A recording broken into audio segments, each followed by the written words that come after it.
Bonjour à tous, vous êtes sur la chaîne de Kelly. Aujourd'hui, on va voir le concept de la tête de Shinko. Ce qu'il faut savoir au début, c'est comment prendre une tendance. C'est comment arriver à prendre le début d'une tendance. Quand on trace une ligne de tendance, par exemple, comme celle-là,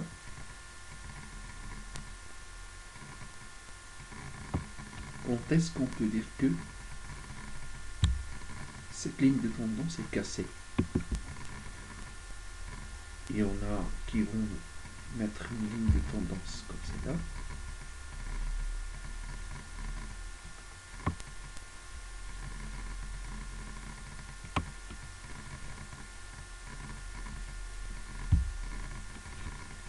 Et il y en a qui vont tracer une des tendances comme celle-ci.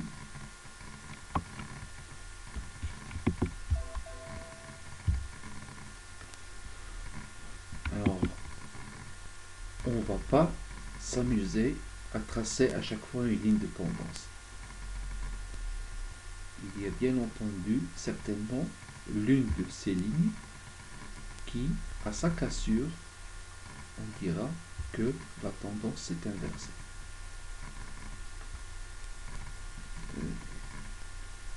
La cassure d'une ligne de tendance toujours suivie d'une période de non-tendance.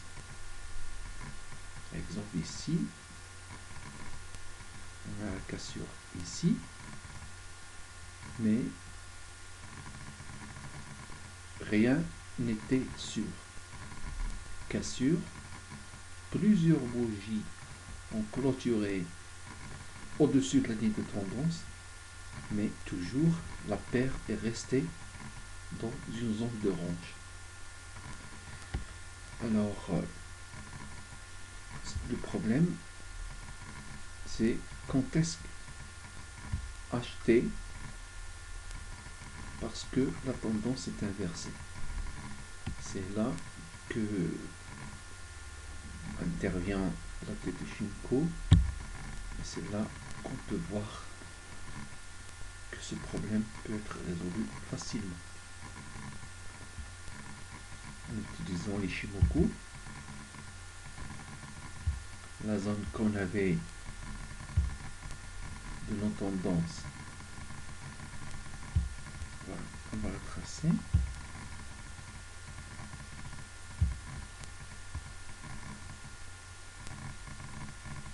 C'est celle-là.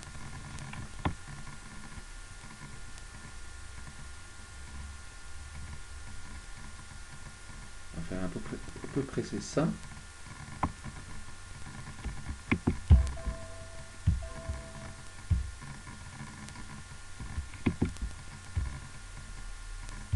C'est ça la zone de non-tendance. Qu'est-ce qui est arrivé? Il s'avère bien que la ligne de tendance qu'il fallait suivre, c'est celle-là. Remarquez bien que je peux m'en passer, bien qu'elle soit importante. Alors,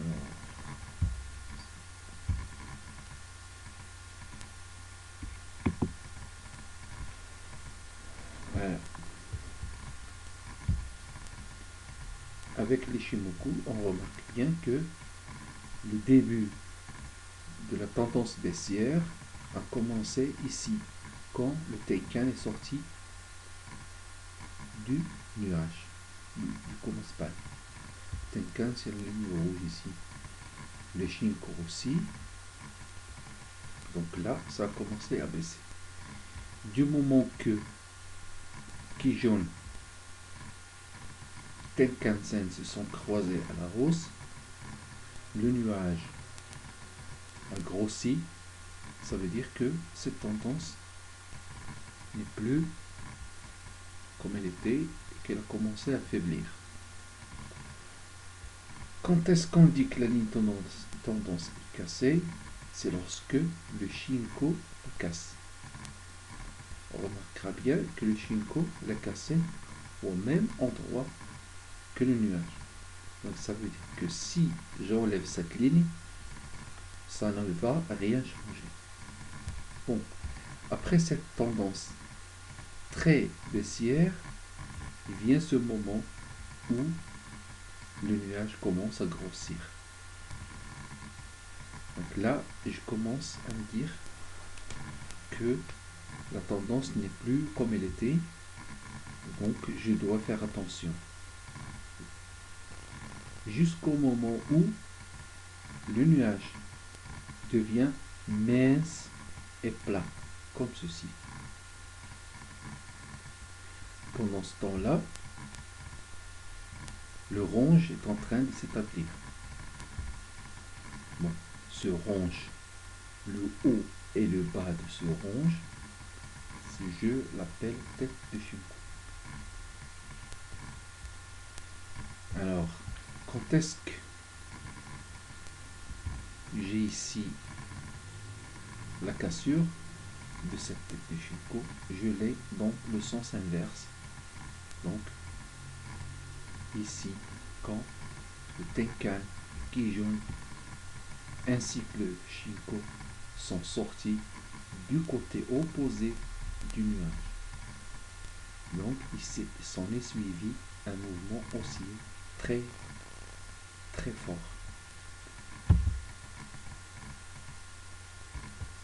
Cette vision est valable sur toutes les paires, sur tous les marchés, quels qu'ils soient.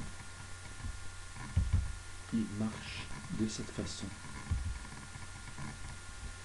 Donc, venons-en à la cassure. La cassure doit se faire avec une longue bougie pleine ou avec une longue bougie avec une mèche pas importante. Le stop, on le met toujours sous la bougie de la cassure. Et puis, on achète à l'ouverture ici de la deuxième bougie après la cassure. Ce qui fait que vous avez le temps de prendre le train en toute sérénité et sans trop de risques.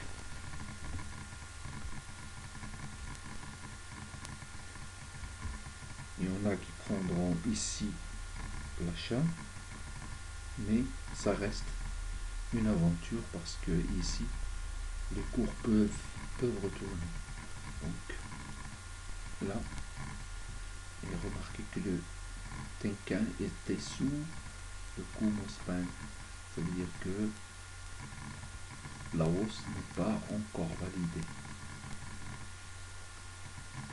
Elle est toujours, cette tête de Shinko, elle est toujours précédée d'une cassure de Kijun comme celle-là. Une cassure de Kijun comme celle-là, elle donne les signaux que la tête de Shinko va être cassée. La cassure de Kijun, elle doit se faire dans le sens de la tendance. Ça veut dire que si je suis au-dessus du nuage, la cassure du Kijun doit se faire au-dessus du nuage. Une cassure de Tenkan comme celle-là, au-dessus du nuage, je ne la considère pas une cassure parce qu'elle ne peut pas, elle peut ne pas arriver vers le Kijun. Par contre, la cassure dans l'autre sens, comme celle-là, elle est valide parce qu'elle va dans le sens de la tendance. Le sens de la tendance, je lui dis que je suis dans le sens de la tendance quand je compare les prix par rapport au nuage. Elles sont les cours au-dessus du nuage, ça veut dire qu'on est en tendance haussière. Les cours en dessous du nuage, ça veut dire qu'on est en tendance baissière. Donc, c'est ça la tête de Shinko. Donc c'est comme ça. Bon, on va voir. Ici, on est en train de jouer dans un range hebdomadaire sur la paire. On va la voir en hebdomadaire. On va voir un autre concept. On va voir autre chose sur la paire. Comme ça.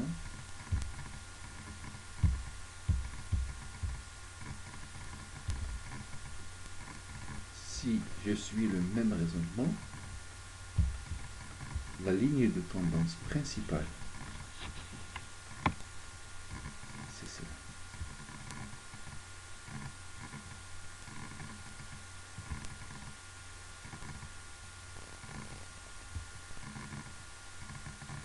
Donc c'est cela. C'est la ligne de tendance de long terme.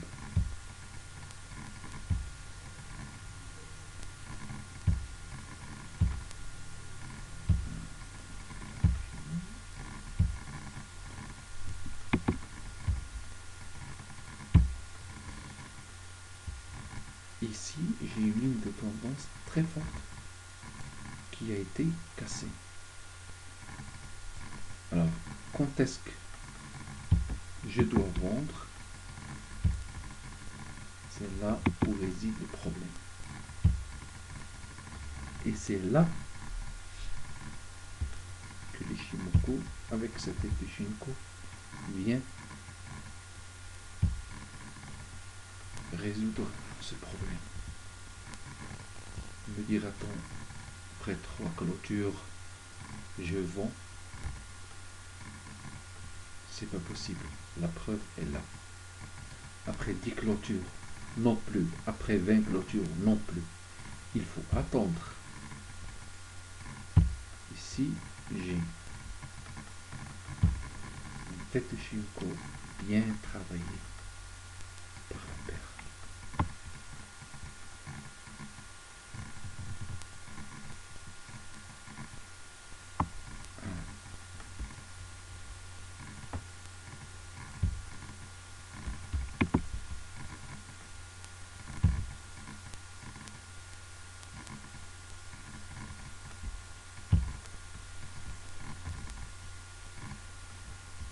Voilà. Quand j'aurai la cassure de cette tête de Shinko, je pourrai agir en toute sérénité. Remarquons ici que l'ennemi de nous, c'est nous-mêmes. Voilà, on est en train, la paire est en train de construire son range. La preuve en est que le nuage est devenu plat et mince et on attend la cassure. La cassure n'est pas encore arrivée. Ça veut dire que cette paire est toujours dans un range hebdomadaire. On attendra. Le plus sage, c'est d'attendre la cassure par là pour vendre. D'attendre la cassure par le haut pour acheter.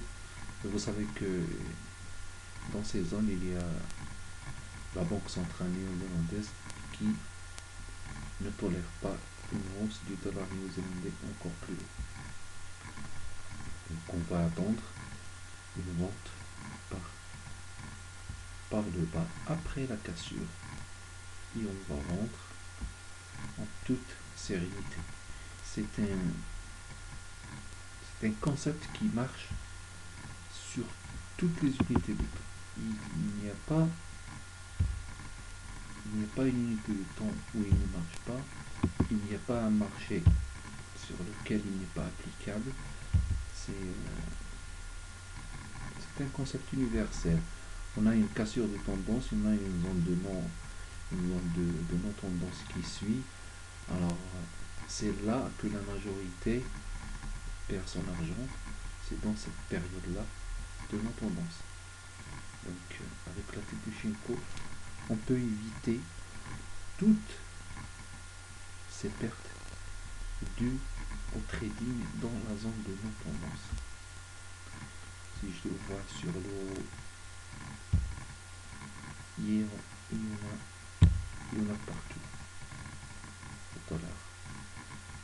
US dollar aussi, c'est la même chose.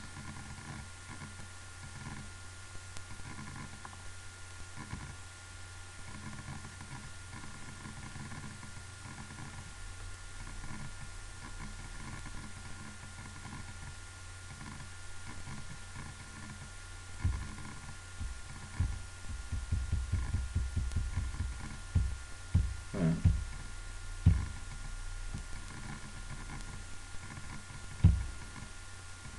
La ligne de tendance, c'est celle-là.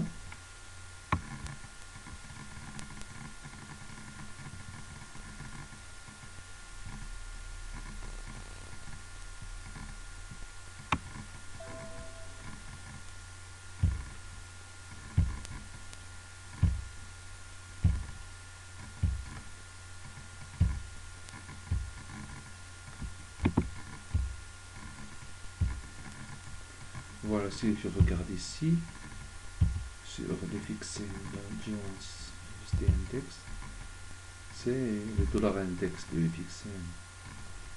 Voilà. J'ai ici une ligne de tendance principale. Voilà, la voilà. Au daily. Elle a été. Voilà. C'est là que je peux vendre. Elle a été cassée par le Shinko en clôture vendredi. Donc, ça veut dire que j'ai encore du potentiel de baisse. Au moins jusqu'ici. 2300. Et si la baisse se poursuit, bon voilà, on remarque ici beaucoup de zones plates du nuage, ça veut dire que la baisse sera très difficile. Mais le signe de la baisse, c'est ça, c'est la cassure de cette ligne par le Shinko. Il y a aussi voilà, la zone de nos tendances. Je peux le considérer comme cela, comme ça.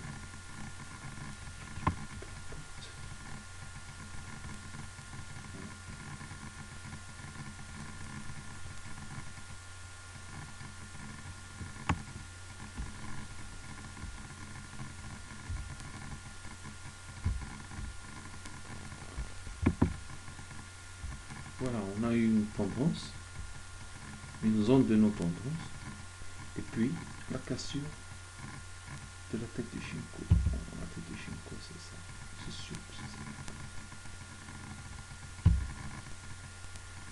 Voilà pourquoi